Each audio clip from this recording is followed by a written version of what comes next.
오늘 주신 하나님의 말씀 우리 보도록 하겠습니다. 창세기 17장 1절에서 8절까지 그리고 15절에서 23절까지의 말씀을 제가 대신 읽도록 하겠습니다.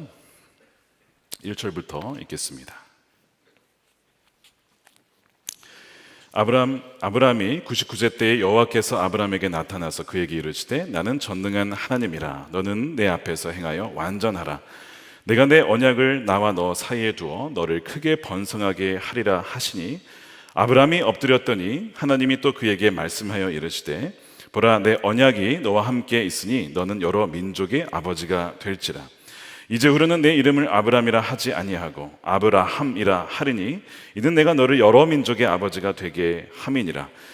내가 너를 심히 번성하게 하리니 내가 내게서 민족들이 나게 하며 왕들이 내게로부터 나오리라.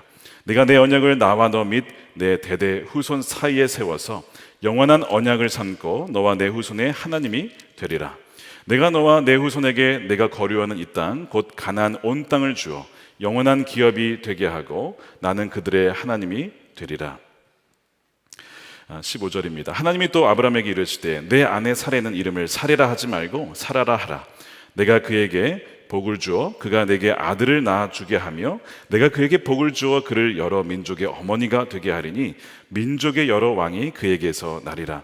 아브라함이 엎드려 웃으며 마음속으로 이르되 100세 된 사람이 어찌 자식을 낳을까? 사라는 90세니 어찌 출산하리요 하고 아브라함이 이에 하나님께 아뢰되 이스마엘이나 하나님 앞에 살기를 원하나이다. 하나님이 이르시되 아니라 내 아내 사라가 내게 아들을 낳으리니 너는 그 이름을 이삭이라 하라. 내가 그와 내 언약을 세우리니 그의 후손에게 영원한 언약이 되리라. 이스마엘에 대하여는 내가 내 말을 들었나니 내가 그에게 복을 주어 그를 매우 크게 생육하고 번성하게 할지라. 그가 12두령을 낳으리니 내가 그를 큰 나라가 되게 하려니와 내 언약은 내가 내년 이 시기에 사라가 내게 낳을 이삭과 세우리라. 하나님이 아브라함과 말씀을 마치시고 그를 떠나 올라가셨더라. 이에 아브라함이 하나님이 자기에게 말씀하신 대로 이날에 그 아들 이스마엘과 집에서 태어난 모든 자와 돈으로 산 모든 자 곧 아브라함의 집 사람 중 모든 남자를 데려다가 그 포피를 베었으니. 아멘. 하나님의 말씀입니다.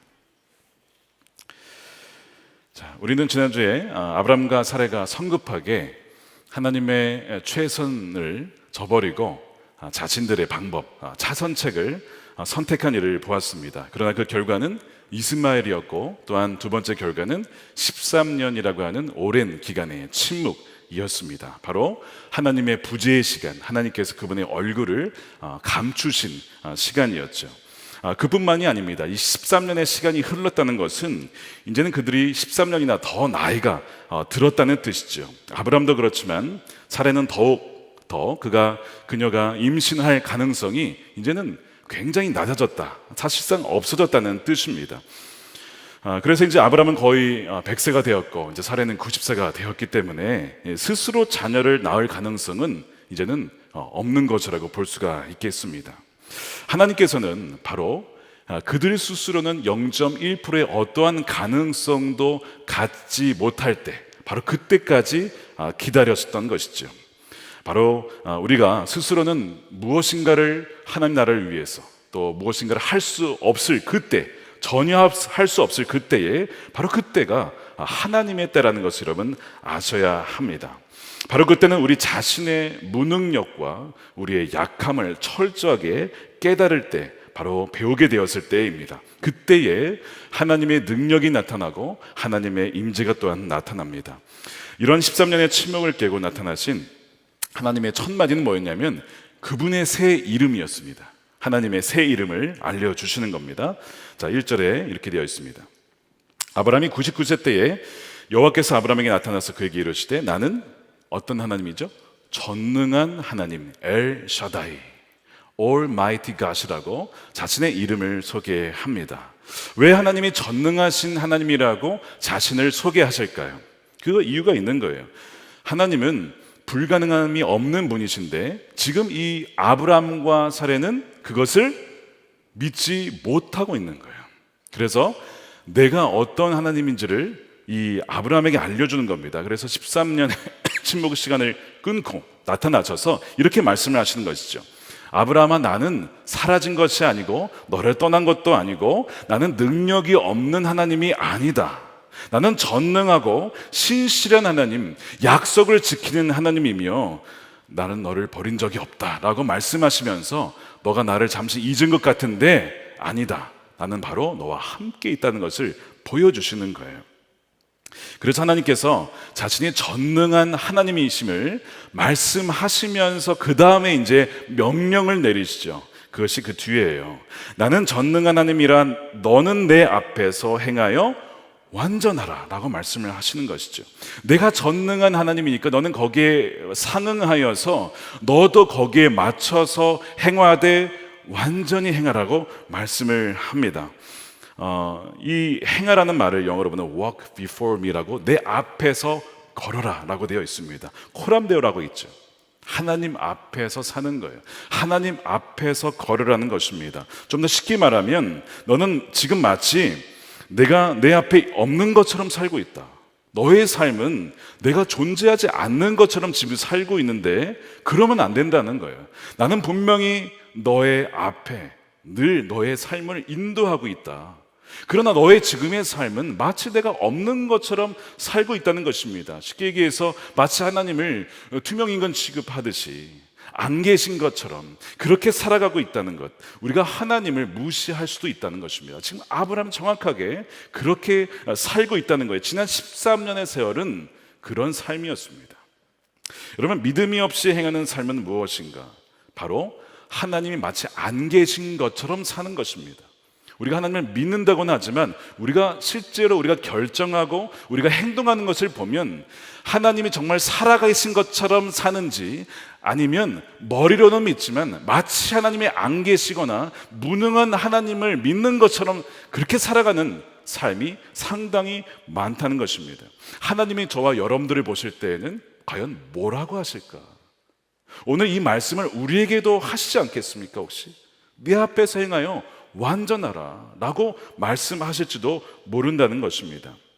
그래서 믿음이 없이 행하는 삶은 사실상은요, 성경은 뭐라고 하냐면 죄라고 하는 거예요. 목사님, 아무리 그래도 그렇지 믿음이 없이 산다고 해서 그게 죄입니까? 성경이 뭐라고 되어 있냐면요, 로마서 14장 22절에 내게 있는 믿음을 하나님 앞에서 스스로 가지고 있으라. 믿음을 따라 하지 아니하는 것은 다 죄니라 라고 합니다. 우리가 믿음을 따라 하지 않는 것은 죄라고, 말씀드린 대로 하나님이 안 계신 것처럼 그분을 무시하면서 살아가는 것이 믿음 없이 행하는 삶입니다. 왜 믿음 없이 행하는 것이 죄이냐? 하나님이 계시지 않은 것처럼 사는 것이기 때문에 그래요. 그래서 이 창세기 16장에서의 아브라함과 사레의 이 차선책에 대한 결정은요, 하나님을 염두하지 않은 성급한 결정이었어요. 그것이 하나님 보시기에는 너무나 가슴 아픈 결정이었던 것입니다. 지금까지 하나님께서 약속하시고 여러 번 말씀하시고 그를 설득하신 그 모든 하나님의 열정과 열심을 무시하는, 송두리째 무시하는 결정이었다는 것입니다. 혹시 여러분, 우리의 선택이, 지금 우리가 결정한 그 모든 것들이 혹시 그러한 결정은 아니었습니까? 그러므로 하나님 그에게 말씀하시기로 내 앞에서 완전하라, 온전하라고 말씀을 하신 것이죠. 그러나 사실 어떻게 사람이 완전합니까? 완전한 사람은 있을 수가 없는 거예요. 그런데 어떻게 하나님께서 그렇게 말씀을 하실까요? 여러분, 이 말이 무슨 뜻이냐면 하나님께서 아담을 지으셨을 때 아담은 철저하게 하나님께만 의존했던 사람입니다. 그것이 온전한 삶이에요.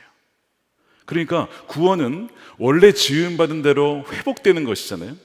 그러니까 아담은 본래 처음 지음받았을 때 온전히 하나님만 바라보고 하나님과 동행하며 그분의 말씀에만 순종했던 그 사람, 바로 그때 그 삶이 바로 온전한 삶입니다. 지금 하나님은 그거를 말씀하시는 거예요. 너는 내가 말씀한 모든 것을 하나하나 순종하며 살라는 것이죠. 그래서 이 아브라함에게 완전히 살라는 것은 나를 전적으로 의지하며 살아라, 나만 신뢰하며 살라는 것입니다. 그것이 온전한 삶이에요. 하나님이 우리를 그렇게 지으신 것입니다. 우리는 그렇게 지을 때에, 그렇게 살아갈 때에 진정 행복할 수가 있어요.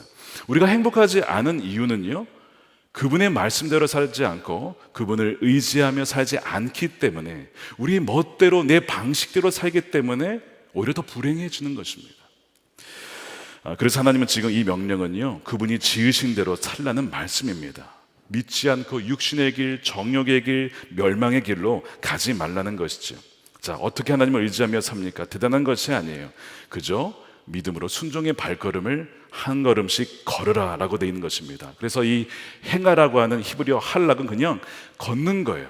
한 발자국씩 걷는 것입니다. 그러면 전능한 하나님이 행하시겠다 말씀하시는 것이죠. 지난 주일에 어떤 분이 저를 찾아오셨어요. 예배를 마치고 금요 성령 집회 말씀과 주일 말씀을 종합해서 들으니까 자신에게 주시는 말씀이 너무나 명확해졌다는 것입니다. 그러면서 그 말씀이 무엇입니까? 여쭈었더니 그분이 하신 말씀이 이거였어요. 기다리라 였습니다. 어렵지 않죠? 그분이 기다리라는 말씀을 들었대요. 사실 자기가 무엇인가를 당장 할 수도 있는데 하나님은 기다리라, 나를 신뢰해라 라는 말씀을 주셨다는 거예요. 그러면서 그분의 어떤 개인적인 사정을 쭉 얘기하시면서 하나님께서 말씀을 주셔서 너무나 감사합니다. 그러면서 이 믿음 가운데 걸어갈 수 있도록 기도해 주십시오. 이렇게 한 거예요. 여러분, 대단한 거 아니죠? 물론 기다림은 믿음 없이는 불가능합니다. 믿음이 있는 사람이 기다릴 수 있어요. 그러나 우리가 하나님께서 우리에게 완전하라고 했을 때는 거창한 것이 아니라 그저 믿음의 순종의 한 발자국 기다리라, 그거 하나 발걸음 딛고 그 다음에 또 주님의 음성을 듣고 또 그 다음에 한 걸음 딛고 그렇게 동행하는 삶이 온전한 삶이라고 말씀을 하시는 겁니다. 바로 여기에 은혜가 있어요. 하나님께서 지난 13년의 세월에 대해서 용서하시겠다는 거예요. 하나님은 너가 허송세월한 시간을 메꾸기 위해서 뭐라고 하시냐면, 아브라함아, 너가 지금 13년에 밀렸으니까 너는 뛰어야 된다 라고 말씀하지 않으셨다는 거예요. 사실 하나님 입장에서 이렇게 말씀하실 수도 있죠.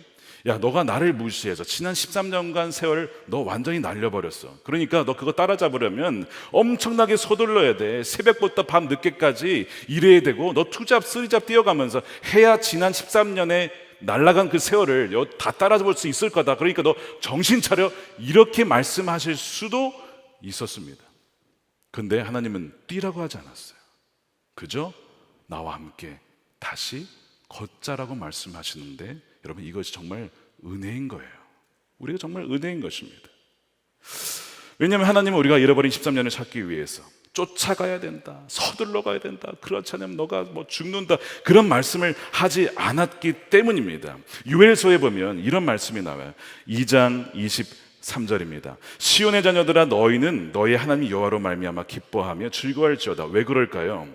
그가 너희를 위하여 비를 내리시되 이른 비를 너희에게 적당하게 주시리니 이른 비와 늦은 비가 예전과 같을 것이라. 자, 그 다음 25절입니다.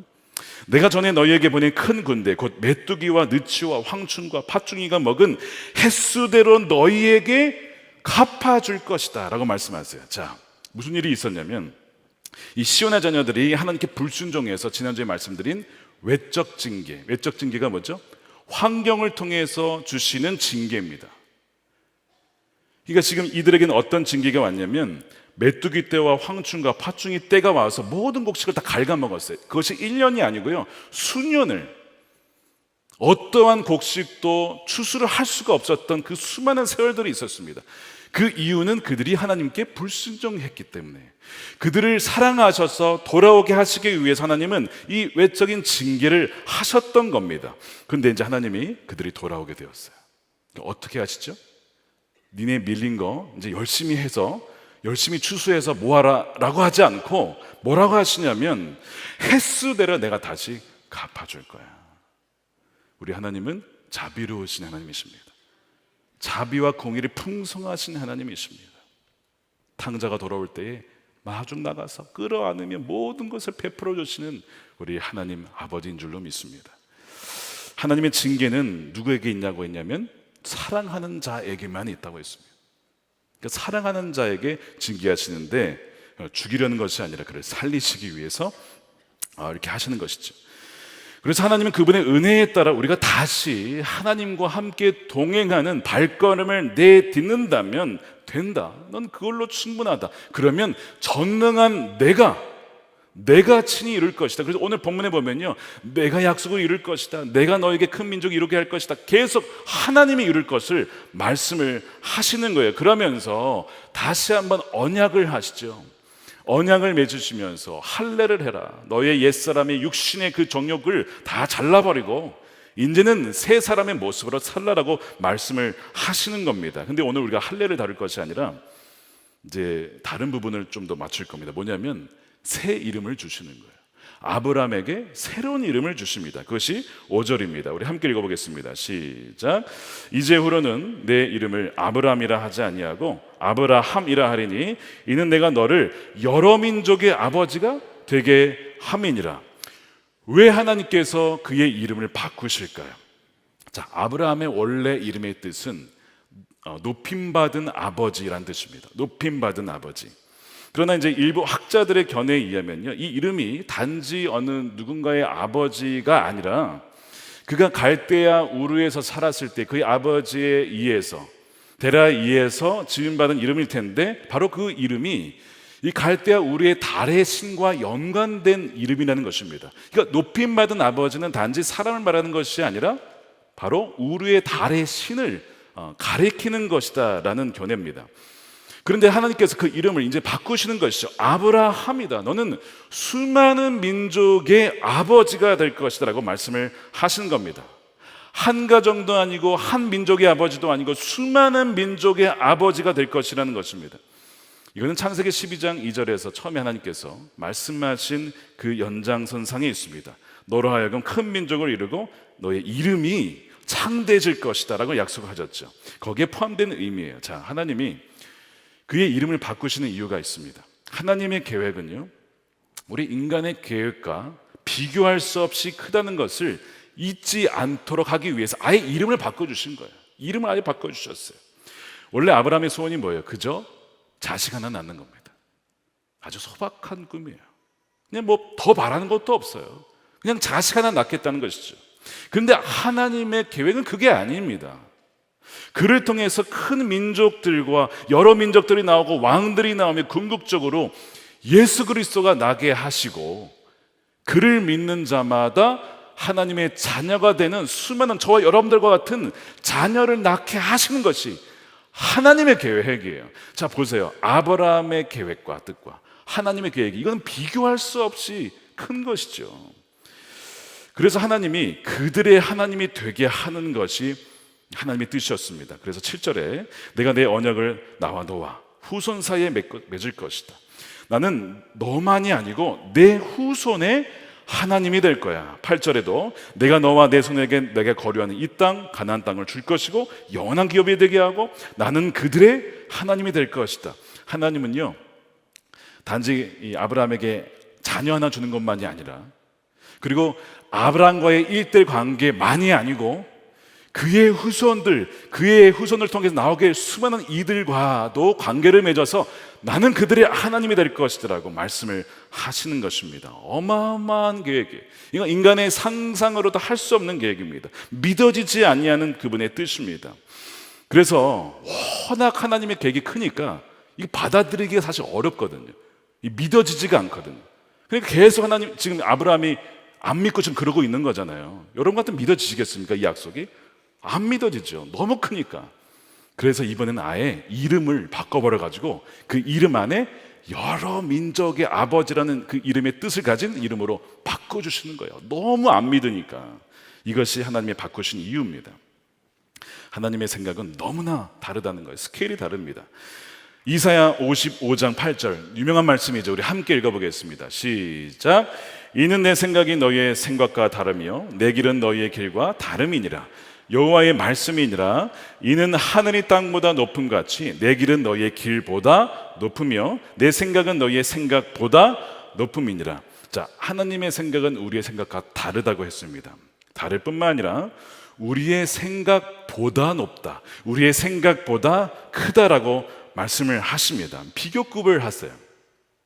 그 얘기는 어느 정도 지금 우리가 하나님으로부터 받은 어떤 그 나름대로의 기도 제목과 어떤 소원이 있어요. 근데 그것과 하나님이 계획하시는 것이 어느 정도의 연결고리는 있다는 거예요. 공통점이 어느 정도는 있다는 것입니다. 자, 보세요. 아브라함은 높임받은 아버지예요. 여기는 여러 민족들의 아버지. 공통점이 뭐예요? 아버지라는 공통점을 갖고 있어요. 그런데 그 규모와 크기와 넓이와 영향력에 있어서는 비교할 수 없는 것이죠. 그러면서 영적인 아버지, 믿음의 조상이라는 점에서도 본질적으로 또한 다른 것이기도 합니다. 그러니까 지금 우리가 하나님 앞에 기도하며 나아가는 것 중에 하나님의 뜻과 맞는 것도 있어요. 그렇지만 하나님의 생각은 다르고 또한 그보다 훨씬 크다는 것을 말씀을 하고 있는 것입니다. 저에게 딸과 아들 둘이 있는데 그 큰아들이 신학을 하겠다는 말을 이제 하기 시작했습니다. 그래서 제 개인적으로는 참 너무 영광이에요. 아들들이 아버지의 뒤를 이어서 또 할아버지의 뒤를 이어서 신학을 하겠다고 하니까 너무나 기뻤습니다. 지난 봄에 그런 얘기를 하는 거예요. 큰아들이 오더니 아빠, 저는 아빠처럼 목회는 못할 것 같아요. 뭐 그러는 거예요. 그래서 왜 그러냐 했더니 뭐 아빠처럼 저는 그렇게 잘할 자신이 없대요. 했더니 뭐 그럴 필요 없다. 잘하는 게 중요한 게 아니다. 한 사람 한 사람 사랑하고 섬기고 돌보고 규모에 상관은 없이 작은 곳이라도 정말 진실되게 사랑하면 섬기면 하나님이 기뻐하시는 거야. 그래서 이제 그렇게 위로를 좀 격려를 해 주었습니다. 근데 막내도 신학을 하고 싶어요. 나중에 목회자가 되겠다는 겁니다. 그것도 너무 기뻤어요. 그래서 이제 막내가 이제 어떤 생각을 갖고 있나 했더니 이 막내가 이제 초등학교 3학년인데 근데 얘가 저한테 그러는 거예요. 아빠, 저는 아빠처럼 목회 안 할 거예요. 또 그러는 거예요. 얘는 또 뭔가 싶어가지고 제가 물어봤어요. 너 왜 그러는데 했더니 본당이 너무 작아요.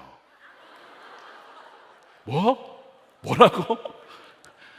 저는 1년 동안 여기 있었지만 아직도 저는 감당이 안 됩니다. 근데 갑자기 그 얘기를 하는 거예요. 여러분 되게 황당하시지 않아요?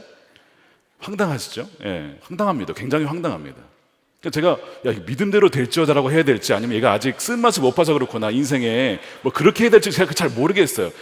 어쨌든 여러분 이렇게 황당한데요, 사실 우리가 하나님의 저와 여러분을 향한 계획을 들으면요 엄청 황당할 겁니다. 하나님 잘못 보셨어요. 전 그런 자 아닙니다. 다른 사람 찾아가세요. 아마 그러실 겁니다.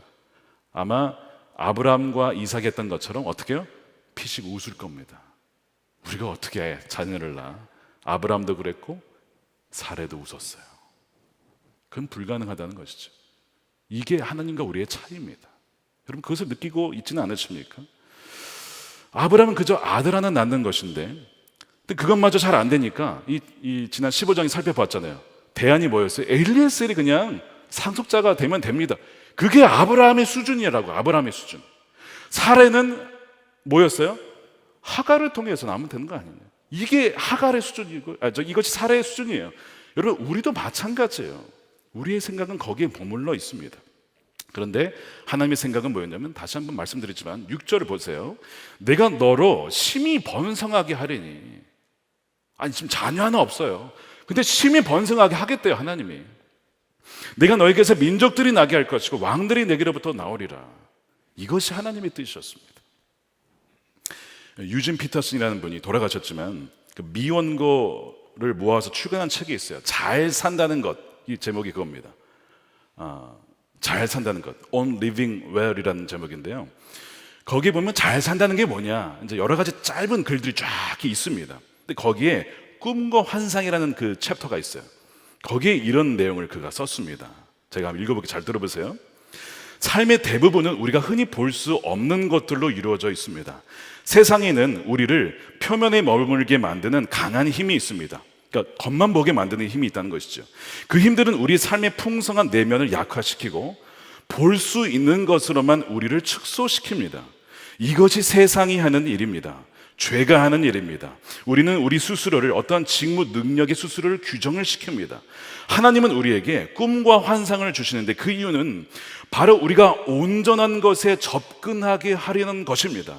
성경 인물들을 한번 보십시오. 아브라함과 야곱과 솔로몬과 요셉과 마리아와 우리가 이들의 꿈과 환상에 대해서 읽을 때마다 우리의 삶은 깊어지고 세상이 달라집니다. 비전은 우리의 삶에 꼭 필요합니다. 하나님이 보여주신 것이 비전이에요. 내가 만드는 것이 아니고 하나님이 우리에게 보여주신 것, 다른 말로 계시입니다. 레벨레이션이라고 하죠. 그것이 비전이에요. 근데 그것이 필요하다는 거 왜요? 우리는 너무나 눈에 보이는 것에 우리 스스로를 가두거든요. 우리 스스로를 제한시키거든요. 우리는 그저 그냥 엘리에셀이면 되겠습니다. 우리는 그냥 하갈이면 되겠습니다. 그저 아들 하나면 되겠습니다. 이렇게 제한을 시킨다는 거예요. 그런데 하나님은 그럴 때마다 우리에게 꿈과 환상을 통해서 우리의 시야를 넓혀주신다는 거예요. 그래서 우리가 진정 온전한 것에 접근해 갈 수 있도록, 온전한 삶을 살아갈 수 있도록 길을 열어주신다는 것입니다. 어느 한 시골에 옛날 이야기입니다. 어릴 적 그 아버지를 여인한 아이가 있었어요. 학생이었습니다. 아버지가 일찍 돌아가셨으니까 가난했죠. 가난했지만 공부를 열심히 하고자 했습니다. 그럼 어머니는 홀로 자녀들을 키웠고요. 중학교 때 수학여행을 가야 했습니다. 근데 수학여행을 갈 돈이 없었어요. 그래서 수학여행을 가지 못하면 돈이 없는 친구들이나 그런 친구들은 그냥 학교에 나와서 자율학습을 해야 했습니다. 그런 아이들이 반에 한 두세 명 정도 있었다고 해요. 이 친구도 그 중에 한 명이었습니다. 고등학교가 되었습니다. 사정은 좀 나아졌을까요? 때가 되었습니다. 수학여행을 갈 때가 또 왔어요. 이번에는 갈 수 있었겠죠? 아니요. 이번에도 가지 못했습니다.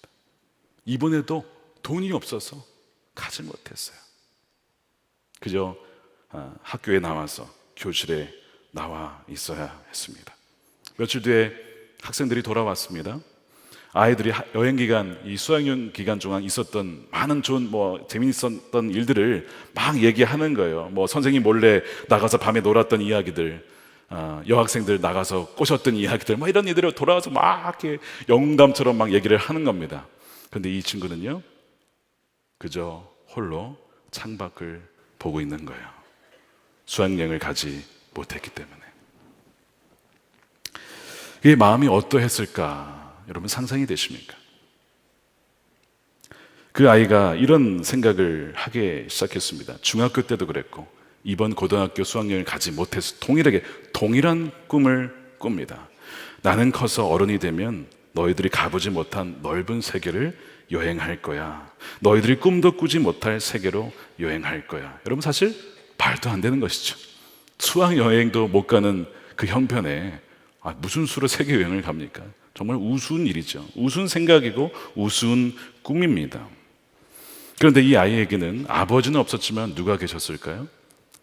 하나님 아버지가 있었습니다. 그 어린 시절이었지만 믿음이 있었어요. 어린 시절부터 하나님 아버지를 믿고 자라온 것입니다. 아마 그 꿈은 하나님이 주신 꿈이었던 것 같습니다. 그 믿음을 갖게 된 거예요. 이 아이가 자랍니다. 그리고 정말 꿈대로 전 세계를 돌아다닙니다. 미국도, 호주도, 유럽도, 이스라엘도, 터키도 정말 상상하지 못할 그 일들이 펼쳐지게 된 겁니다. 저는 이 아이에 대한 이야기를 최근에 들었어요. 저희 아버지십니다. 아버지가 매주마다 저희에게 가족의 편지를 보내세요. 어릴 적 있었던 에피소드들을.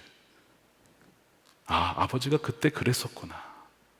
근데 하나님 아버지가 정말 그 꿈대로 이루어 주셨구나. 단지 여행이 아니라 신학교, 전 세계 신학교를 다니면서 학생들을 가르치고 컨퍼런스를 하고 세미나를 하면서 나중에 돌아보니까 자기가 그때 그런 꿈을 꾸었던 것이 생각이 나더래요. 하나님이 정말 하나도 틀림없이 이루어 주셨구나 하는 것을 말씀하시면서 이메일을 보내줬던 것을 보았습니다. 여러분, 하나님은요 정말 우리가 생각하는 것 그 이상 하나님의 계획은 너무나 놀랍다는 것입니다. 사실 우리는요 우리 자신을 잘 모릅니다. 심지어 부모조차도 우리 자식을 잘 몰라요. 누가 잘 알까요? 하나님이십니다. 하나님이 창조주시고 하나님이 진정한 참 하나님 아버지이시기 때문에 그래요. 그래서 우리가 함부로 부모가 자녀의 운명을 결정지으려 해서는 안 됩니다. 사실 우리 친할머니께서는 그저 그 시골에 그냥 그 돈 잘 버는 직업 해서 돈을 좀 벌었으면 좋겠어요. 그런 소망이 있으셨어요. 너무 가정이 가난하니까. 그것이 할머님의 생각이었는데 하나님 생각은 그것이 아니었다는 것이죠. 여러분, 하나님은 저와 여러분들이 원하는 대로 해주시는 분이 아닙니다. 우리가 원하는 것을 주신 분이 아니에요. 하나님은 그분이 하시고자 하시는 뜻대로 이루시는 분이십니다. 이것이 어떨 때는 참 이해가 안 됩니다. 하나님, 이게 아니잖아요. 이 방향이 아니잖아요. 이런 곳으로 가는 것이 내가 원했던 것이 아니잖아요. 우리는 그렇게 이해를 못해요. 그리고 굉장히 답답할 때가 많습니다. 그런데 시간이 흘러서 보면 내 뜻대로 안 된 것이 얼마나 감사한지 그렇게 느낄 때가 여러분 있죠? 있습니다. 그때 내 뜻대로 안 돼서 참 다행이다.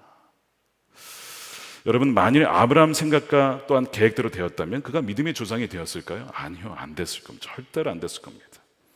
그를 통해서 그리스도가 오시고 또한 수많은 주의 백성들, 저와 여러분들이 이렇게 났을까요? 아니었을 거예요. 이것이 우리의 한계지만, 그러나 그렇게 안 되게 하신 것이 하나님의 또한 전능하신 하나님의 능력이기도 합니다. 그래서 하나님은 뭐라고 하시냐면, 전능한 하나님, 나를 신뢰해라, 내 앞에서 완전하라 라고 하는 거예요. 말씀드린 대로 뛰라고 한 것이 아니라 그저 믿고 한 걸음씩 순종의 발걸음을 내디뎌라. 그러면 내가 친히 이룰 것이라고 말씀합니다. 믿으십니까? 이것이 하나님께서 우리에게 주시는 은혜예요. 하나님께서 아브라함의 이름을 바꾸신 이유는 하나님의 계획과 우리의 계획의 다름을 알게 하심입니다. 그러나 더 중요한 것이 있어요. 뭐냐면 아브라함이 그의 정체성을 절대로 잊지 않도록 하기 위함입니다. 그의 정체성을 잊지 않도록 아예 이름을 바꿔주신 거예요. 이름에는 그 사람의 정체성이 담겨 있어요.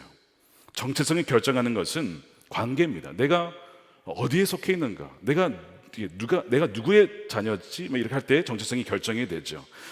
이 정체성을 결정짓는 것이 바로 관계인데, 그것을 드러내는 것이 바로 이름입니다. 그 중에서도 이 새 이름은 근본적으로 어떤 관계가 바뀌었을 때 새 이름이 주어지게 되죠. 그래서 지금 아브라함의 이름이 바뀐 이유가 하나님과의 근본적인 관계가 지금 바뀐 것입니다. 그의 삶의 근본적인 관계가 바뀌었기 때문에 이름이 바뀌는 거예요. 예전에는 하나님을 믿는 것인지 마는 것인지, 이 우루 신을 섬기는 것인지 하나님을 섬기는 것인지 분명하지 않았는데, 이제는 분명하게 할례를 행하시고 이름을 바꾸심으로써 과거를 완전 단절시키십니다. 그리고 이제는 너는 진짜 나와의 온전한 하나됨을 이룬 것이다, 하나다라고 말씀을 하시는 거예요. 그러면서 너의 그 새로운 정체성 결코 잊지 말라라고 말씀을 하시는 것이죠. 여러분, 성경에 보면 아브라함뿐만 아니라 하나님께서 사람의 이름을 바꾸시는 많은 그 사건들이 등장합니다. 오늘 본문에도 사레의 이름도 사라로 바꾸시죠. 창세기 17장에 보면 15절에 하나님이 또 아브라함에게 이르시되 내 아내 사레는 이름을 사레라 하지 말고 사라라 하라. 그러면서 뒤에 보시면 그녀를 여러 민족의 어머니가 되게 하려 하리니 라고 되어 있습니다. 여러 민족들의 어머니, 그러니까 아브라함과 아주 상응하는 이름이죠. 여러 민족들의 아버지, 여러 민족들의 어머니가 되는 거예요. 근데 부부는 한 몸이니까 같이 가는 것입니다. 아내의 이름도 함께 바꿔주시는 거예요. 남편이 새롭게 관계가 바뀌었다면, 그래서 오직 하나님으로만 설명이 된다면, 이제는 그 아내도 마찬가지로 하나님께서 그렇게 이루시겠다고 말씀을 하시는 겁니다. 근데 여러분 보세요. 사라는 여전히 믿음이 없습니다. 여전히 믿음이 없는 상황에서 하나님은 이름을 바꾸시는 거예요. 그녀가 믿음이 있어서가 아니고 여전히 없을 그때에 여러 민족의 어머니가 되게 하겠다라고 이름을 바꾸시는 것입니다. 그래서 17절에 보십시오. 아브라함도 그렇고요, 사라도 그렇고요. 뒤에 보시면 계속 못 믿는 거예요. 아브라함이 엎드려 웃으며 마음속으로 이르되 백세된 사람이 어찌 자식을 낳을까. 그 다음에 여러분 18장에 가서 또 19장에 가면 사라도 마찬가지로 계속 믿지를 못합니다. 감사한 게 뭐냐면요, 우리의 어떠함 때문에 우리의 미래가 결정되는 것만은 아니라는 것입니다. 하나님 우리의 미래를 우리의 선택에만 놔두지 않으셨다는 거예요. 이것이 얼마나 은혜인지 모릅니다. 여전히 믿음이 없었을 그때에 하나님은 이름을 먼저 바꿔주시고, 내가 너에게 이런 자가 되게 할 것이고, 너에게 믿음이 없다면 내가 믿음을 너에게 줄 것이라고 말씀을 하시는 겁니다. 이것이 그분의 은혜예요. 바로 이 새 이름을 부여하시는 것은 부르시는 그분의 은혜에 전적으로 달려 있다는 것입니다. 우리 교회에 사모님 성함 중에 이미주 사모님이라고 계십니다. 아시는 분 많이 아실 거예요. 이분이 살면서 자신의 어떤 연약함 때문에 고민을 많이 하시다가 이런 기도를 드린 적이 있으셨다는 얘기를 들었습니다. 주님, 저는 아직 죽지 못하고 주님과 온전히 하나 되지 못한 것 같습니다. 여전히 주님을 닮기에는 부족한 점이 많습니다. 다 뭐 우리의 고백 아닙니까? 그렇죠? 다 마찬가지죠. 근데 그때 기도하는데 주님께서 이런 음성을 주셨대요. 잘 들어보세요. 너는 이미 주다.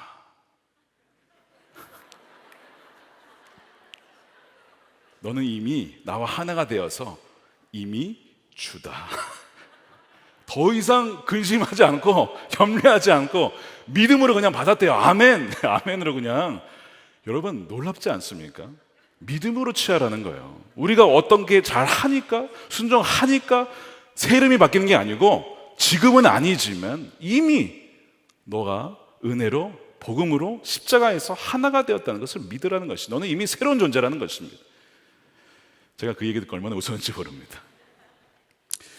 저는 이제 제 이름도 그렇지만 이름이 이제 다윗인데 다윗을 참 좋아합니다. 다윗의 이름의 의미는요 사랑받는 자라는 뜻입니다. 근데 이것이 바로 주님의 이름이에요. 주님께서 세례를 받으실 때 하나님께서 이는 내 사랑하는 아들이요.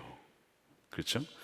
그래서 이 이름의 제 한자 이름이 마늘 다자의 위대할 위자에서 위대한 것이 많다. 뭐 아버님께서 이렇게 지어주셨는데 제가 믿음으로 이렇게 바꾸었습니다. 위대하신 하나님께서 평범한 저의 삶을 통해서 위대한 일을 이루실 것이다 라는 그렇게 고백을 합니다.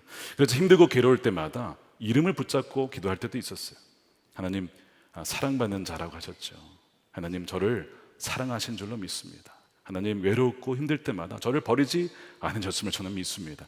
하나님 정말 지금은 너무나 보이는 것이 황폐하지만 위대하신 하나님께서 전능하신 하나님께서 하나님 위대한 그 일을 이루실 줄로 믿습니다. 그렇게 기도하곤 했습니다. 자, 그래서 하나님께서 아브라함이라고 새 이름을 주신 것은 이제 너는 옛사람이 아니다. 완전히 나와의 관계 속에서 이제는 너네의 정체성은 완전히 바뀌었다는 것이죠. 그 믿음으로 살라고 하시는 거예요. 그래서 이 새 이름을 주시는 것은 창세기부터 계시록까지 계속 이어집니다. 특히 요한계시록 2장에 보시면 성령께서 이기는 자에게 휜도를 주면서 거기에 새 이름을 주시거든요. 거기에 새 이름이 기록되어 있습니다. 요한계시록 2장 17절에 귀 있는 자는 성령의 교회들에게 하신 말씀을 들을지어다. 이기는 그에게는 내가 감추었던 만나를 주고 또 휜도를 줄 터인데 그 돌 위에 새 이름을 기록한 것이 있나니 받는 자밖에는 그 이름을 알 사람이 없다. 그러니까 새로운 피조물이 된 사람에게는 새로운 이름이 다 있다는 것입니다. 새 이름은 각자에게 주시는 새로운 이름이며 새로운 정체성입니다. 어떤 이름이 적혀 있을까요? 그 비밀이 요한계시록 22장 3절 4절입니다. 함께 읽어보겠습니다. 시작. 다시 저주가 없으며 하나님과 그 어린 양의 보좌가 그 가운데에 있으리니 그의 종들이 그를 섬기며 그의 얼굴을 볼 터이요 그의 이름도 그들의 이마에 있으리라. 누구의 이름이 적혀 있다고요? 바로 우리 주님의 이름이 적혀 있다는 거예요. 그래서 이 이름은 다른 것이 아니라 주님의 이름이며 왕의 이름입니다. 그래서 요한계시록 19장에 보면 백마 타고 주님이 등장하시는데 거기에 보면 옷과 그분의 몸에 이름이 써 있어요. 뭐라고 써 있냐면 19장 13절에는 그 이름은 하나님의 말씀이라 칭하더라. 옷에 있는 그 이름이 하나님의 말씀. 그분은 말씀이시죠. 그 이름입니다. 그 다음에 16절에도 그 옷과 다리에 이름을 쓴 것이 있으니 만왕의 왕이요 만주의 주라. 그 이름이 써 있는 겁니다. 그래서 이 새 이름이라는 것은 다른 이름이 아니고 누구의 이름이냐? 하나님의 이름, 바로 우리 주님의 이름을 말하는 거예요. 그래서 여러분 잘 아시는 대로 하나님께서 시몬을 뭐를 바꾸셨습니까? 베드로라고 바꾸셨죠. 베드로의 의미가 뭐예요? 반석입니다. 근데 반석은 누구의 이름이에요? 주님의 이름입니다. 주님 같은 반석은 없도다. 그래서 아브라함의 이름도 보면요 많은 민족들의 아버지라고 지어주셨는데 그게 또 누구의 이름입니까? 하나님의 이름이에요. 그게 많은 수많은 민족들의 진정한 아버지가 하나님이시기 때문에 그렇습니다. 그러니까 이 새 이름으로 주어지는 이름은 다 하나님의 이름이고 우리 주님의 이름을 주시는 겁니다. 그래서 이 새 이름이 주어졌다는 것은 하나님이 자신의 이름을 우리에게 친히 새겨 주셨다는 뜻이죠. 너는 내 거야. 너는 내게 속해 있어. 너는 나 아니면 설명이 되지 않는 사람이야. 그러니까 다시는 혼동하지 말고 흔들리지 말고 그 믿음의 길을 걸어가라는 것입니다. 여러분 사실 고대 근동도 그렇고 지금도 그렇지만 누군가의 이름을 안다는 것은 굉장히 친밀한 관계예요. 예를 들어서 여러분 바로 왕이라고 했을 때 바로는 이름이 아닙니다. 애굽의 최고 통치자의 칭호거든요. 그러니까 이름은 따로 있는 거예요. 이름은 누가 할까요? 가까이 있는 사람이 아는 거예요. 지금도 이름을 안다는 것은 친밀함을 의미하죠. 그래서 주님이 그분의 이름을 우리에게 주신다는 것은 주님과 우리가 그만큼 친밀하고 그만큼 하나가 되었고 이제는 내가 너를 절대로 버리지 않겠다라는 그런 의미를 갖고 있는 겁니다. 그래서 14만 4천 명으로 상징되는 구원받은 백성들에게는 무슨 이름이 있을까요? 다 이마에 이름이 있어요. 요한계시록 14장 1절이죠. 함께 읽겠습니다. 또 내가 보니 보라 어린 양의 시온산에 섰고 그와 함께 14만 4천이 섰는데 그들의 이마에는 어린 양의 이름과 그 아버지의 이름을 쓴 것이더라. 자, 옆 사람의 이마를 한번 보겠습니다. 옆 사람의 이마를 보시고 이름이 써 있습니까? 안 써 있습니다. 아직은요. 네, 그 이제 상징적인 이름이에요. 네, 영적으로 하나님께서 그 이름을 부여하셨다는 것이죠. 그래서 하나님의 특별한 보호 관계 가운데 있다는 것을 보여주는 것이 바로 새 이름의 의미입니다. 여러분, 우리가 끊임없이 우리가 정체성을 붙잡아야 될 이유가 있어요. 마귀가, 사탄이 우리에게 거짓 정체성을 자꾸 심어줍니다. 우리가 사실 지금 우리 동성애 이슈도 있고 미국도 엄청 그게 심각합니다. 성 정체성을 흔들어놔요. 근데 단지 성 정체성만이 아니라 우리 영적인 정체성, 하나님의 자녀라고 하는 정체성을 흔들어 놓는 자가 누구냐면 바로 마귀입니다. 그래서 마귀도 하나님처럼 마귀는요 카피하는데 아주 능숙한 자입니다. 자, 하나님의 새 이름을 준다고 했잖아요. 마귀도 이름을 줍니다. 그게 뭐냐면 바로 짐승의 표예요. 짐승의 이름이 담긴 표를 준다는 거예요. 이게 마귀가 주는 것이거든요. 그래서 사탄은 무엇이든지 차용을 해서 하나님의 어떤 그 모습을 카피를 하는 것이죠. 삼위일체 하나님을 카피해서 용과 짐승과 음녀가 삼위일체로 돌아다니죠. 그런 식으로 우리를 계속 유혹합니다. 사탄의 자녀로 삼으려 한다는 거예요. 예를 들어서 다니엘과 세 친구들이 있잖아요. 이름을 다 바벨론에서 바꿔버리죠. 이름을 싹 바꿔버립니다. 어떤 식으로 바꾸냐면 바벨론 문화와 바벨론 신의 이름들로 싹 바꿔버립니다. 그래서 다니엘서 1장 7절에 보면 환관장이 그들의 이름을 고쳐서 다니엘은 벨드사살이라 하고 하나냐는 사드락이라 하고 미사엘은 메삭이라 하고 아사랴는 아벳느고로 하였더라. 이름을 바꾼다는 것은요 그들의 정체성을 바꾼다는 것입니다. 그러면 무슨 이름으로 바뀌었을까요? 제가 설명해 드릴게요. 다니엘의 뜻은요 하나님 나의 재판자라는 뜻입니다. 하나님이 나를 재판하시는 진정한 왕이십니다 이런 의미인데 그걸 어떻게 바꿨냐면 벨드사살, 벨은 바벨론의 신이거든요. 벨이 그의 생명을 보호하신다 이걸 바꿨어요. 이름을 하나님이 아니라 벨이라고 하는 이 바벨론의 신이 그를 지킨다라고 이름을 바꿔버리는 거예요. 정체성을 바꿔버리는 것입니다. 하나냐도 마찬가지입니다. 주님은 은혜로우시다라는 의미인데 사드락, 아쿠라고 하는 이 달의 신 아쿠의 명령에 따라서 움직이는 자, 기가 막힌 것이 이런 식으로 이름을 다 바꾸는 거예요. 우리 옛날에 일제시대 때 뭐 했습니까? 창씨개명, 성을 만들어요. 창조해내는 거예요. 없던 성을 만들어요. 완전히 전통을 끊어버리고 가문의 그걸 다 끊어버리는 거죠. 그 다음에 이름을 바꿔물어서 정체성을 바꾸는 것입니다. 우리의 뿌리를 잘라내려는 시도였습니다. 세상은 늘 이런 식으로 우리를 공격해 옵니다. 자, 본문의 아브라함도 그런 영향을 받아왔어요. 우리가 쭉 살펴보았듯이 믿음을 따라 살려고 하는데 상황과 여건에 따라 자꾸 움직이는 거예요. 흔들리는 것입니다. 기근이 오니까 애굽으로 도망갑니다. 아내를 누이라고 속입니다. 또한 롯이 떠나자 전쟁 이후에 두려움이 밀려옵니다.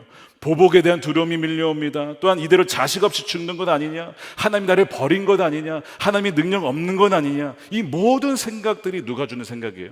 마귀가 주는 생각이에요.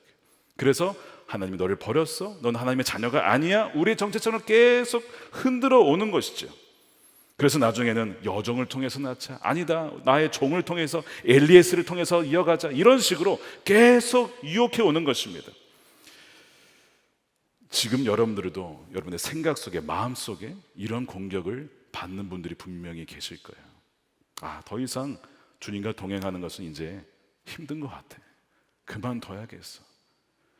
더 이상 말씀 읽는 것도 지겹고 기도해도 응답되지 않는 것 같고 아무리 일기를 써도 변화되지 않는 것 같은 마음 들 때, 여러분 그것이 뭐냐면 마귀가 주는 생각이에요.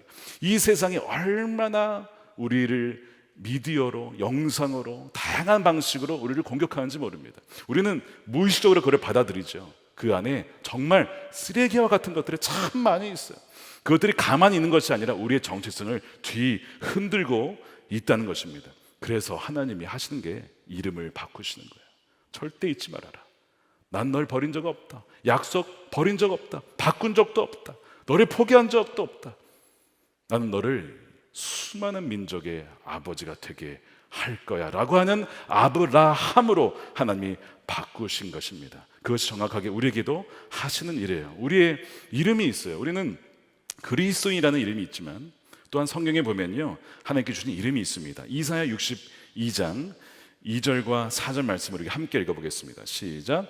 이방 나라들이 내 공의를 뭇 왕이 다 내 영광을 볼 것이요 너는 여호와의 입으로 정하실 새 이름으로 일컬음이 될 것이며 다시는 너를 버림받은 자라 부르지 아니하며 오직 너를 헵시바라 하며 내 땅을 뷸라라 하리니 이는 여호와께서 너를 기뻐하실 것이며 내 땅이 결혼한 것처럼 될 것이라.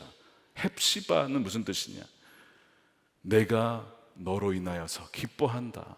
내가 너의 안에서 기뻐한다는 것입니다. 이것이 우리의 이름이에요. 여러분 믿으십니까? 하나님이 여러분들을 보실 때 기뻐하신다는 거예요. 또한 뷸라는 뭐냐면 결혼하다, married란 뜻입니다. 너와 내가 하나가 되었다. 아까 뭐라고요? 이미 하나가 되어서 내가 너 안에 있다는 거예요.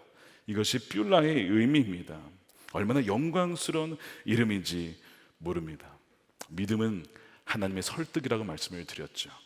아브라함이 하나님께 다시 설득이 됩니다. 하나님께서 언약을 베푸시고 할례를 명하셨는데 이제는 아브라함이 그 말씀을 따라서 할례를 행하고 또 하나님은 그에게 이삭이라고 하는 이제 아주 구체적인 그 아들의 이름을 또한 계시해 주십니다. 아브라함이 어떻게 반응하냐면 말씀하신 대로 순종합니다. 자, 13년의 공백을 깨고 다시 주님과 동행을 시작하는 것입니다. 17장 23절입니다. 함께 읽겠습니다. 이에 아브라함이 하나님이 자기에게 말씀하시는 대로 이날에 그 아들 이스마엘과 집에서 태어난 모든 자와 돈으로 산 모든 자 곧 아브라함의 집사람 중 모든 남자를 데려다가 포피를 베었다. 그 말씀대로 순종해 나가는 것입니다. 그동안은 그렇게 살지 못했습니다. 자기 마음대로 살았습니다. 그랬던 자가 바뀌기 시작합니다. 하나님께서 그의 이름을 새로 주셨기 때문에 그래요. 전적인 은혜죠. 하나님과 다시 동행을 시작하는 터닝 포인트가 되었습니다. 지난 13년의 세월은 잊혀진 세월이었습니다. 그러나 결코 낭비된 세월, 버려진 세월이 아니었습니다. 왜냐하면 지난 13년의 세월을 지나면서 아브라함도 그 자신도 모르게 믿음으로 자랄 수 있도록 준비가 되었기 때문에 그래요.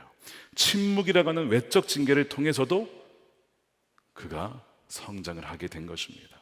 비록 침묵의 시기였으나 아브라함의 믿음은 이제 더 이상 침묵하지 않습니다. 이제는 당당하게 외치면서 나아가는 아브라함으로 변하게 됩니다. 이제 점차 우리 18장을 보게 되면 중보기도 하면서 롯을 위해서, 도시를 위해서 정말 우리가 알고 있는 그 믿음의 모습을 점차 보여주기 시작합니다. 이제는 더 이상 그의 믿음은 침묵하지 않습니다. 이제는 당당하게 나타나는 그 믿음으로 보여지게 되는 것이죠. 하나님은 그 동일한 은혜를 저와 여러분들에게 주실 줄로 믿습니다. 하나님께서 아브라함의 이름을 바꾸신 이유 뭐라고요? 첫 번째, 하나님의 계획은, 하나님의 뜻은 우리의 계획과 생각보다 비교할 수 없이 크다는 것을 잊지 않도록 하기 위해 주신 것입니다. 두 번째는요, 더 중요한 것입니다. 우리의 정체성을 잊지 않게 하기 위해서 우리는요, 헵시바라는 것입니다. 하나님의 기뻐하는 자라는 것입니다. 여러분, 그것을 붙잡을 때에 하나님, 무너졌던 사람들, 낭망하고 주저했던 분들, 오늘 이 저녁에 다시 일어나셔서 주님과 동행하시는 축복을 누리시기를 하나님 진정으로 원합니다. 이제 새 이름과 새로운 정체성과 함께 다시 동행하는 거예요. 하나님이 여러분을 헵시바로, 저와 여러분을 기쁨이라고 말씀을 하십니다. 그리하여서 그 무너진 그 자리에서 다시 일어나셔서 그분과 다시 그 동행의 발걸음으로 순종의 한 걸음씩 다시 한번 나아가시는 저와 여러분들의 삶이 되시기를 주님의 이름으로 축원합니다. 우리 기도하겠습니다. 우리 기도하기 전에 우리 찬양, 우리 지난주 불렀던 찬양입니다. 하나님의 부르심은 뭐가 없다고요? 후회하심이 없다고. 하나님은 실수하는 분이 아니십니다. 우리가 그분의 뜻을 다 알 수는 없지만 우리가 오직 감사와 순종으로 그분과 함께 길을 걷기를 소망합니다. 우리 함께 찬양하겠습니다.